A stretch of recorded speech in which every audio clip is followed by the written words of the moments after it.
Okay, so this is going to be training log number 8 and 9. So this is going to cover training log 8, which will be from Sunday, September 14th, 2025.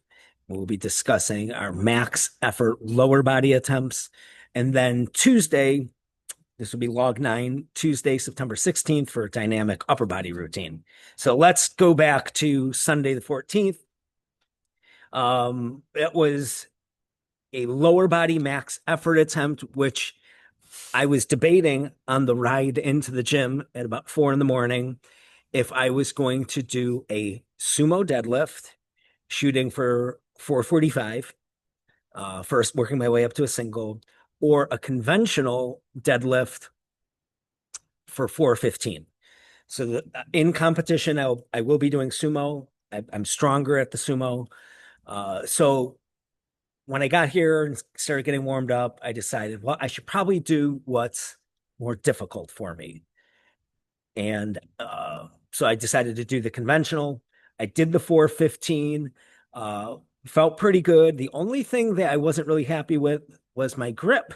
Um, my grip didn't feel real strong, kind of felt my hands open up a little bit. I use a double over grip. I do not do a mixed over under grip on the bar. 10 years ago in competition, which was my last competition, I had a full bicep tear from that mixed grip on my underhand on my left side. So since then, I've never done a mixed grip since, and I don't plan on going back to a mixed grip.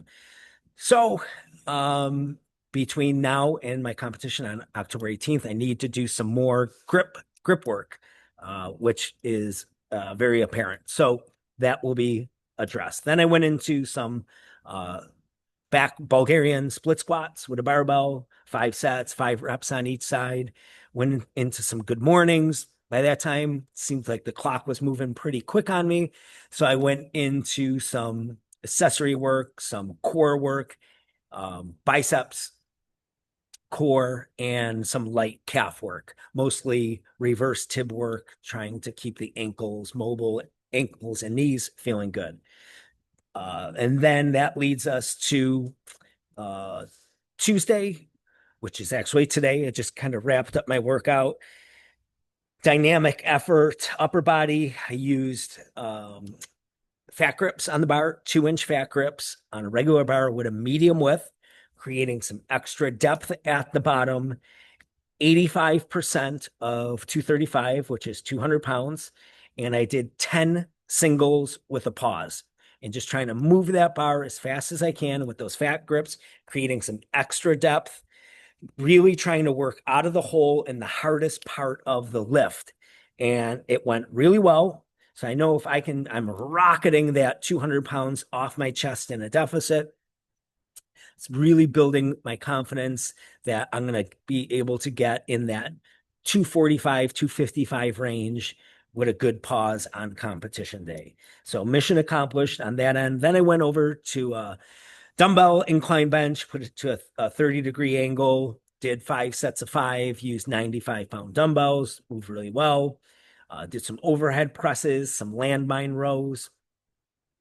And then I went into tricep work, used the cambered bar, some rolling tricep extensions, some light band work, high reps for the elbows, and then bis, tris, and calves, just kind of supersetted, get that extra volume in on those. So nothing's lagging. And then, and then I addressed the grip work. So I used a square axle bar, 2 hands on it, holding it for time, and then 4 5-pound plates, pinching them together on the smooth side, holding them for time, 1 hand at a time. So really trying to work all those fingers and thumbs and extensors and everything to make sure that the last thing I would want is my grip to be an issue. And since I know that that seems to be lagging, you better address it or don't complain. And I know sometimes these competition bars, they can be real stiff. They can just have a little different feel. The knurling's different on the bar than what you're used to. So you got to be ready for anything on that day. So I want to make sure I'm well prepared. That brings us to tomorrow. So tomorrow morning, I'm going to be doing some dynamic lower effort squatting. And then Thursday, I'm going to be doing my max effort bench, and I'm going to be doing it with 3-inch fat grips with my competition grip, really getting that extra depth off the bottom, using commands, pause, but 1 rep max. So it'll be sub-maximal, right? It's going to be below that 250, but it will be my max effort. It will be as hard as I can push still in that position. So I'm trying to work some harder positions. So when it comes to the competition position is going to feel easy relative to the positions I trained in. So I will keep you updated and we'll catch you guys on training log number 10.